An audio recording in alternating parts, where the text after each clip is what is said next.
आत्म विजयी सबसे पहले बन। इस संसार में खुद की अगर अलग पहचान बनानी है तो सबसे पहले उसे पाने के लिए खुद को जीतना होगा। यहाँ जीतने का मतलब है कि हमारी सोच में हम कितना कंट्रोल कर पाते हैं। हर इंसान के अंदर अच्छे बुरे की सोच होती है। जो अपनी इंद्रियों और इच्छा को कंट्रोल कर लेता है वह जीवन में अपनी जीत को भी हासिल कर लेता है।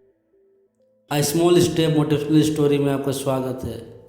एक छोटी सी कहानी हम सबों के लिए, जिससे प्रेरित होकर हम भी अपने मन को जीत कर आत्म विजयी बन सकते हैं। किसी नगर में गरीब किसान अपने छोटे से परिवार के साथ रहा करता था। उसका एक छोटा सा बेटा था। एक दिन किसान अपने खेतों में काम करने जा रहा था। जब वो जाने लगा तो उसके बेटे ने साथ ले चलने के लिए कहा। किसान ने अपनी पत्नी को आवाज़ दी, जरा बाहर आओ। पत्नी आवाज़ सुनकर आई और पूछी, क्या है? किसान ने कहा कि तुम्हारा बेटा खेतों में जाने का जिद कर रहा है। इसे बताओ, खेतों में काम करना पड़ता है, वह खेलने की जगह नहीं है। पत्नी कुछ कहती उससे पहले बच्चा जोर से रोने लगा। बच्चे को रोता देख किसान ने कहा, ठीक है चलो। कुछ देर बाद वे दोनों खेतों पर पहुंच गए। किसान अपने बेटे से कहा कि तुम पेड़ के पास जाकर खेलो। काम करते हुए किसान को शाम हो गई।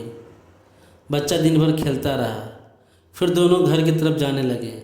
अभी कुछ दूर ही चले थे कि एक झाड़ी के पीछे से किसी की रोने की आवाज़ सुनाई दी।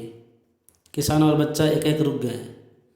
सामने जाकर देखा तो एक कुत्ता का बच्चा रो रहा था। किसान के बच्चे को कुत्ता पसंद आ गया। उसने कुत्तों को साथ ले जाने के लिए अपने पिता से कहा, पर किसान ने मना कर दिया। मना करने पर बच्चा रोने लगा। बच्चे को रोता देखकर कुत्ता भी रोने लगा। किसान कुछ पल के लिए रुका और सोचने लगा कि मेरे बच्चे के रोने पे कुत्ता भी रोने लगा, मतलब कुत्ता बच्चे के साथ वफादार हो सकता है। अगर मैं इसे घर ले जाता हूँ तो यह रखवाली का काम भी कर सकता है। किसान ने कुत्ते को अपने साथ ले लिया। कुत्ते को पाकर लड़का बहुत खुश था। उधर घर पर किसान की पत्नी पानी भरने के लिए पोखर पे गई हुई थी। जब वो पानी भर रही थी तो उसे एक छोटा सा कछुआ किनारे पर मिला। उसने कछुआ को पोखर में छोड़ दिया, पर कुछ समय बाद वह फिर बाहर आ गया। शाम होने वाली थी तो किसान की पत्नी ने कछुआ को अपने साथ ले जाना उचित समझा। किसान भी घर पहुंच गया। उसने अपनी पत्नी को आवाज़ दी। पत्नी पानी लेकर कुछ समय बाद आई। किसान ने पूछा, इतनी देर क्यों लगी? पत्नी ने सारी घटना कह डाली। तभी कुत्ते की आवाज़ किसान की पत्नी को सुनाई देने लगी। वह सरपट घर के अंदर भागने लगी तो किसान ने रोकते हुए कहा, रुको, कुछ नहीं हुआ है। किसान ने भी कुत्ते वाली घटना अपनी पत्नी को बताई। किसान ने कछुआ के रहने के लिए घर में एक छोटा सा नाद बना दिया और उसके चारों तरफ बहुत सारे पत्थर के टुकड़े रख दिए। अब किसान के बच्चे के साथ साथ कुत्ता और कछुए भी एक साथ रहने लगे। धीरे धीरे समय बीतता गया और सभी बड़े होते गए। किसान का बेटा पढ़ने के लिए शहर चला गया। किसान के घर और खेतों की देखभाल कुत्ता करने लगा। समय बहुत अच्छी तरह से बीत रहा था। एक दिन किसान के खेत में एक जंगली हाथी घुस गया। कुछ शिकारी लोग जो हाथी का शिकार करने आए थे वे भी खेत की तरफ आ गए। किसान अपने कुत्ते के साथ खेत पर था। हाथी और शिकारी को देख कुत्ता जोरों से भौंकने लगा। कुत्ते ने हाथी को भगाने की भरसक कोशिश की, पर हाथी टस से मस नहीं हुआ। वह खेतों को बर्बाद करता जा रहा था। शिकारियों ने हाथी को देख लिया। उनमें से एक आदमी ने गोली चला दी। संयोगवश हाथी तो बच गया, पर बेचारा कुत्ते के कान पर गोली लग गई। गोली की आवाज़ से हाथी भागने लगा। कुत्ता वहीं पर गिर गया। शिकारी हाथी का पीछा करने लगे। कुत्ता दर्द से करहाने लगा। किसान दौड़कर कुत्ते के पास गया, उसे प्यार से पुचकारने लगा। अपने मालिक को पास देकर कुत्ते को भी अच्छा महसूस हुआ, पर वह अब बेहोश हो चुका था। किसान उसे फटाफट घर की तरफ लेकर दौड़ा। घर पहुंचकर पत्नी से कहा, जल्दी दवा लाओ, काफ़ी खून बह गया है। किसान जैसे तैसे खून का बहना रोका और दवा लगा दी। कुछ दिनों बाद कुत्ते की कान का घाव ठीक होने लगा। एक दिन कुत्ता घर के बाहर बैठा हुआ था, तभी अचानक से उड़ता हुआ पत्थर उसके कान पर आकर लगी।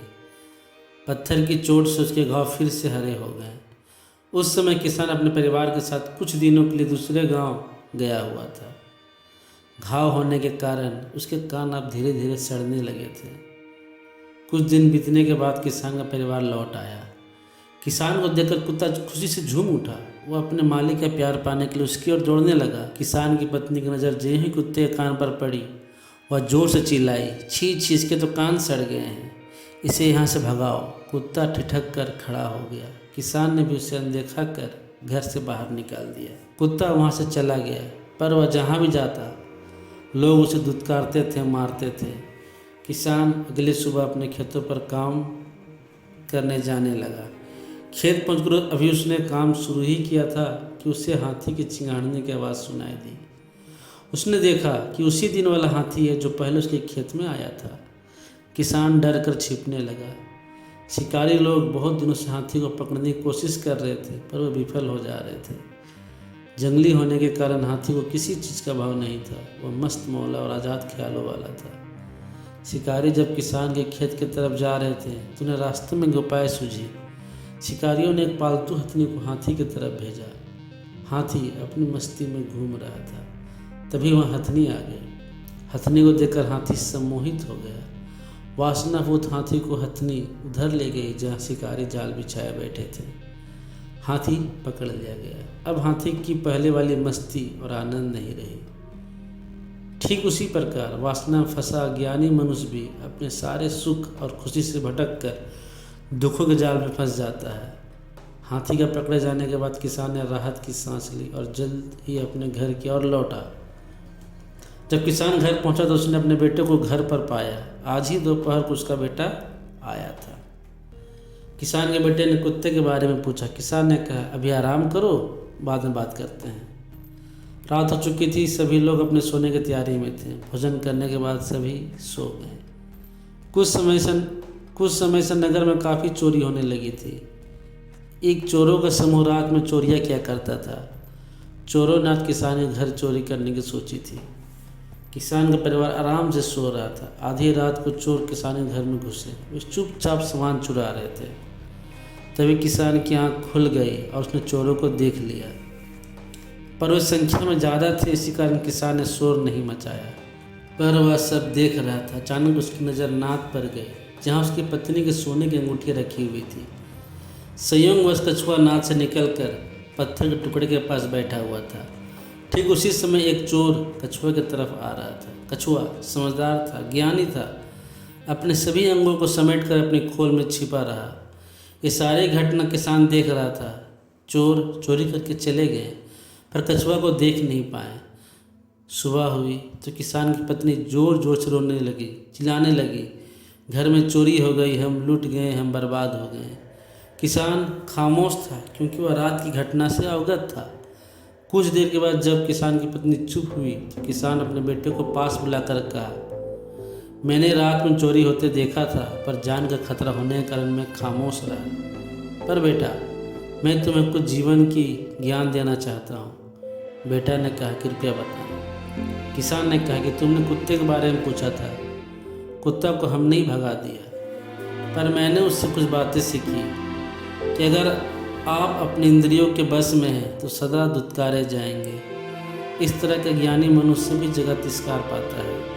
किसान ने हाथी की उदाहरण देते हुए कहा, अगर आप वासना या कामना में लिप्त हैं तो आप जीवन का आनंद सही मायने में नहीं ले सकते, अपने पतन का रास्ता खोल देते हैं। अंत में सबसे अहम बात, अगर आप बाहरी मोह आकर्षण से खुद को बचा लेते हैं, अपने आत्मा का अनुसरण करते हैं, तो आप सभी तरह से खुद की रक्षा कर सकते हैं। आत्मविजय तभी बना जा सकता है जब हम कछुए की तरह अपने अंदर के कामना और इंद्रियों को वश में रख सके।